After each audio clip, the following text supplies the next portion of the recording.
हिंदी भाषेचा GR रद्द केला नसता तर 5 तारखेच्या मोर्चात भाजपसह शिंदे सेना, अजित पवारांच्या राष्ट्रवादीतलेही सहभागी होणार होते. उद्धव ठाकरेंचं वक्तव्य. महाराष्ट्राची शक्ती जिंकलेली आहे. 2 भाऊ एकत्र येऊ नयेत म्हणून किती प्रयत्न करणार, ही एकजूट 5 तारखेला दिसणार होती. आदित्य ठाकरेंची प्रतिक्रिया. ठाकरे बंधूंच्या मोर्चाला सरकार घाबरलं. रोहित पवारांची प्रतिक्रिया. दोन्ही ठाकरे एकत्र येत असल्यामुळे महायुती घाबरली. रोहित पवारांची टीका. GR रद्द करणं सरकारचं अपयश. जयंत पाटलांची टीका. सक्ती नाही मग GR रद्द करण्याची वेळ कशी आली, जयंत पाटलांचा सवाल. विरोधी पक्षनेते अंबादास दानवेंनी माजी मंत्री संजय बनसोडेंना मी मराठी आशयाची टोपी घातली. GR रद्द झाल्यानंतर विरोधकांकडून आनंदोत्सव. मी मराठी आशयाची अंबादास दानवेंनी चंद्रशेखर बावनकुळेंना टोपी घातली. मराठी भाषेचा अभिमान अशा आशयाचे फलक घेऊन जल्लोष. विधान भवनाच्या पायऱ्यांवर सत्ताधाऱ्यांकडून घोषणाबाजी. सत्ताधाऱ्यांकडून उद्धव ठाकरेंच्या आव्हानाची खिल्ली. शिक्षण धोरण समिती मीच स्थापन केली, कम ऑन किल मी, अशा घोषणा. सदाभाऊ खोत आणि गोपीचंद पडळकर वारकरी पोशाखात विधान भवनात दाखल झाले. हातात विठ्ठल रुक्मिणीची मूर्ती घेऊन टाळ वाजवत ते विधान भवनात आले. विधान भवनाच्या पायऱ्यांवर विरोधकांकडून टाळ वाजवत घोषणाबाजी. सरकारनं GR मागे घेतल्याचा विरोधकांकडून विजय साजरा. मी मराठी अभिमान मराठी भाषेचा फलक हातात घेऊन घोषणाबाजी. अनिल परब, संजय शिरसाट, उदय सामंत आणि आदिती तटकरेंचा एकाच लिफ्टमधून प्रवास. अनिल परब आणि संजय शिरसाट यांच्यात हस्तांदोलन तर उदय सामंत, अनिल परब आणि आदिती तटकरे यांच्यात गप्पा. विधानसभा दिवसभरासाठी स्थगित. वित्तमंत्री अजित पवारांनी 57,510 कोटींच्या पुरवणी मागण्या मांडल्या. तर त्यानंतर शोक प्रस्ताव मांडल्यानंतर आजचं कामकाज संपलं. आजचं विधान परिषदेचं कामकाज स्थगित. उद्या दुपारी 12 वाजता सभागृहात कामकाजाला सुरुवात होईल. मुंबईत आजपासून पावसाळी अधिवेशन सुरू. मात्र अधिवेशनाच्या ओळखपत्रावरून अशोक स्तंभ नसल्यानं विरोधकांची सत्ताधाऱ्यांवर टीका. पावसाळी अधिवेशनही विरोधी पक्ष नेत्याविनाच होण्याची शक्यता आहे. निवडीचा प्रस्ताव अद्यापही विधानसभा अध्यक्षांच्या विचाराधीन. या अधिवेशनात तरी विरोधी पक्षनेते निवड होणार का, याकडे असेल लक्ष. ठाकरेंच्या शिवसेनेच्या आमदारांनी विधानसभा अध्यक्ष राहुल नार्वेकरांची भेट घेतली. पक्ष कार्यालय देण्याची मागणी. अजय चौधरी, वरुण सरदेसाई, महेश सावंत, सुनील प्रभू आदी आमदार उपस्थित होते. मुख्यमंत्री देवेंद्र फडणवीसांनी विधानसभा अध्यक्षांची भेट घेतली. अधिवेशनाच्या पहिल्या दिवशी मुख्यमंत्र्यांकडून अध्यक्षांचं स्वागत. राहुल नार्वेकरांसोबत मुख्यमंत्र्यांची चर्चा. आजपासून पावसाळी अधिवेशन सुरू. मुख्यमंत्री देवेंद्र फडणवीस आणि उपमुख्यमंत्री एकनाथ शिंदे, अजित पवारांकडून छत्रपती शिवाजी महाराजांच्या पुतळ्याला अभिवादन. 5 तारखेला मेळावा होईल, पण तो कुठल्या पक्षाचा नसेल. मेळावा कुठे होईल, कसा होईल ते लवकरच सांगू. राज ठाकरेंची माहिती. तर महाराष्ट्रात मराठीबाबत कोणीही असो विरोध करणार, राज ठाकरेंचा इशारा. पहिलीपासून हिंदीची आवश्यकताच नव्हती. पुन्हा आता सरकारने असे प्रयत्न करू नयेत. राज ठाकरेंचा सरकारला इशारा. दादा भुसेंना तुमचं ऐकून घेईन पण ऐकणार नाही असं म्हटलं. तर राज ठाकरेंनी सांगितला भेटीदरम्यानचा किस्सा. विधिमंडळात हिंदीवरून आता वेळ वाया घालवू नये. शिक्षणासह अनेक विषयांवर चर्चा करावी. राज ठाकरेंचा सल्ला. महाराष्ट्रात खूप प्रश्न तुंबलेत. विरोधी पक्षांच्या आमदारांनी मूलभूत प्रश्न उठवावेत. राज ठाकरेंचं वक्तव्य. पहिलीपासून हिंदी सक्तीचा निर्णय रेशीम बागेत झाला. दोन्ही उपमुख्यमंत्र्यांना निर्णयाची माहिती नव्हती. काँग्रेसचे प्रदेशाध्यक्ष हर्षवर्धन सपकाळ यांचा आरोप. आमच्या एकत्रित मोर्चाच्या निर्णयाचा सरकारने धसका घेतला. संजय राऊतांची हिंदी भाषेवरील GR रद्द करण्याच्या निर्णयावर प्रतिक्रिया. 5 जुलैच्या मोर्चाचं रूपांतर विजयी जल्लोषात होईल, राऊतांचं वक्तव्य. उद्धव ठाकरे यांचे मराठीचे प्रेम बेगडी. राजकीय आणि स्वार्थापोटी. नारायण राणेंची टीका. मुख्यमंत्री असताना हे प्रेम कुठं गेलं होतं, राणेंचा सवाल. मराठीच्या नावावर केवळ आपले कल्याण करून घेतले, राणेंचा घणाघात. मराठीबद्दल इतकं प्रेम होतं तर मुलांना इंग्रजी माध्यमात का शिकवलं, नारायण राणेंचा उद्धव ठाकरेंना सवाल. तर विजयी मेळावा काढणं म्हणजे नाचता येईना अंगणवाकडे, अशी ही टीका. विरोधी पक्षांनी पाठवलेल्या पत्रावर भास्कर जाधवांची सही नाही. फडणवीसांनी आवर्जून उल्लेख केलेल्याचा अर्थ नेमका काय, असा सवाल आता उपस्थित होतोय. भास्कर जाधव विरोधकांच्या पत्रकार परिषदेमध्ये देखील नव्हते. जाधवांच्या नाराजीच्या पार्श्वभूमीवर फडणवीसांकडून खास उल्लेख.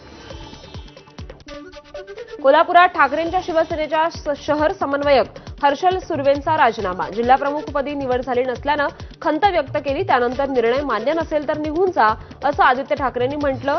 जिव्हारी लागल्यानं निर्णय घेतला, सुर्वेंची प्रतिक्रिया.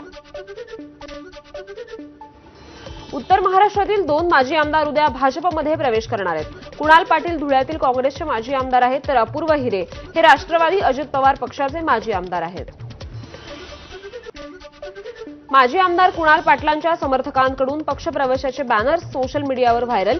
उद्या दुपारी 2 वाजता मुंबईतील भाजप प्रदेश कार्यालयात मुख्यमंत्र्यांच्या उपस्थितीत पक्षप्रवेश होईल. परभणीत शरद पवारांच्या राष्ट्रवादीला मोठा धक्का. शरद पवारांची साथ सोडून विजय भांबळे अजित पवारांच्या राष्ट्रवादीत उद्या प्रवेश करणार. शरद पवारांच्या राष्ट्रवादीचे अजित यशवंतराव यांचा अजित पवार पक्षात प्रवेश. पक्षप्रवेशाबद्दल उदय सामंतांची नाराजी. आपल्यावर खालच्या पातळीत टीका करणाऱ्याला प्रवेश देणार असाल तर आपण देखील 25 वर्षे राजकारणात सक्रिय याचं भान ठेवावं, उदय सामंतांचा इशारा. गर्दीचा फायदा घेऊन माथनकरनं शिवसेनेचा दुपट्टा गळ्यात घातला असावा. सराईत गुंड युवराज माथनकरच्या पक्षप्रवेशावर शिवसेनेचे नागपूर जिल्हाप्रमुख सुरेश गोजे यांचं स्पष्टीकरण. माध्यमांनी बातम्या दाखवल्यानंतर माथनकरच्या प्रवेशाची बातमी आपल्याला समजली. सराईत गुंड युवराज माथनकरच्या पक्षप्रवेशावर शिवसेनेचं अजब स्पष्टीकरण. पुण्यात महायुतीतल्या शिवसेनेचं भाजप विरोधात आंदोलन. पुणे मनपाच्या कारभाराविरोधात शिंदे गटानं आंदोलन केलंय. हडपसर मुंढवा क्षेत्रीय कार्यालयातील ढिसाळ कारभाराविरोधात आंदोलन. सोशल मीडिया पोस्टवरून वादाची ठिणगी. जोगेश्वरी शिवसेना ठाकरेंच्या आणि शिंदेंच्या सेनेत वाद. सोशल मीडियावरील अभद्र टिप्पणीनंतर शिवसेनेचे दोन्ही गट आमने-सामने. मुंबई पालिका निवडणुकीसाठी भाजप ऍक्शन मोडवर. मुंबई भाजपच्या प्रमुख नेत्यांची आज महत्त्वपूर्ण बैठक. दुपारी 2 ते रात्री 9 वाजेपर्यंत मुंबई भाजपची मॅरेथॉन बैठक. महिला आयोगाच्या 17 रिक्त पदांवर नियुक्ती. एबीपी माझानं बातमी दाखवल्यानंतर अखेर राज्य सरकारला जाग. कर्मचाऱ्यांच्या नियुक्तीनंतर आता आयोगावर सदस्यांची नियुक्ती कधी होणार याकडे लक्ष. बीडमधील अल्पवयीन मुलीच्या लैंगिक छळा प्रकरणी आरोपींना अटक केल्यानं पुकारण्यात आलेला बंद तुर्तास स्थगित. मागील 4 दिवसांपासून उमा किरण शैक्षणिक संकुल बंद असल्यानं विद्यार्थ्यांचं शैक्षणिक नुकसान होत आहे. बीडच्या शाहूनगरमधील गजानन कॉलनीत 30 ते 40 जणांच्या टोळक्याकडून एका कुटुंबाला मारहाण. तरुणांमध्ये झालेल्या वादामुळे कुटुंबाला मारहाण. घरातील साहित्याची देखील तोडफोड केली. परळी तहसीलच्या इमारतीसमोर शेतकऱ्याचा आत्मदहनाचा प्रयत्न. वारंवार तक्रार करूनही रस्ता मिळाला नसल्यानं अंगावर डिझेल ओतून शेतकऱ्याचा आत्मदहनाचा प्रयत्न. संगीता महाराज पवारांची हत्या झालेल्या चिंचवड गावामध्ये चोरी झाली आहे. याआधी मोहटादेवी मंदिराच्या 2 तिजोरी चोरट्यानं पळवल्या होत्या. काल घर देखील फोडण्यात आलं. छत्रपती संभाजीनगरमध्ये ऊसाच्या थकीत बिलाची मागणी केल्यानं ठाकरे सेनेच्या उपनेत्यानं मारहाण केल्याचा शेतकऱ्याचा आरोप आहे. मारहाण करतानाचा व्हिडिओ व्हायरल झालाय. सचिन घायाळ यांच्यासह 4 विरोधात गुन्हा दाखल.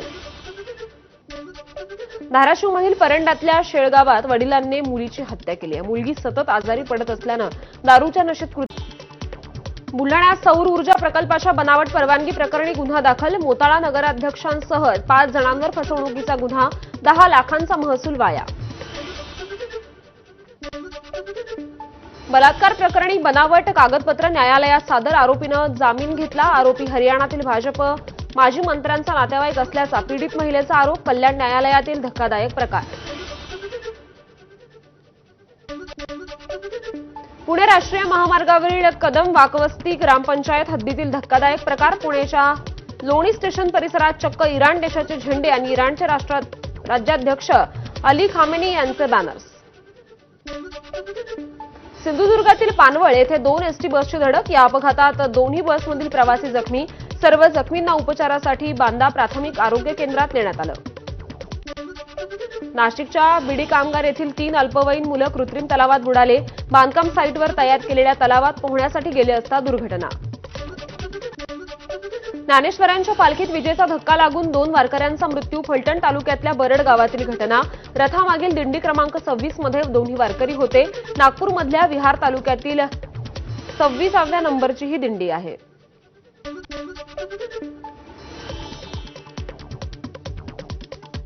साताऱ्यातील शाहूनगर भागात बिबट्याचा जंगलात शिरून कुत्र्यावर हल्ला. घरातील लोक जागे झाल्यानं बिबट्यानं ठिकाणावरून पळ काढला. साताऱ्यात दहशत माजवणाऱ्या 3 तरुणांना अवघ्या काही तासात अटक. पुणे बंगळुरू महामार्गावरील ट्रकवर दगडफेक आणि काचा फोडायचे आरोपी. कराड शहर पोलिसांची कारवाई. 1993च्या साखळी बॉम्बस्फोटातील साक्षीदारांना पुरवण्यात येणाऱ्या सुरक्षेवर विशेष न्यायालयाकडून नाराजी व्यक्त. खटल्याच्या 3ऱ्या टप्प्यात साक्षीदारांची सुरक्षा महत्त्वाची असून या साक्षीदारांना 24 तास संरक्षण द्या, न्यायालय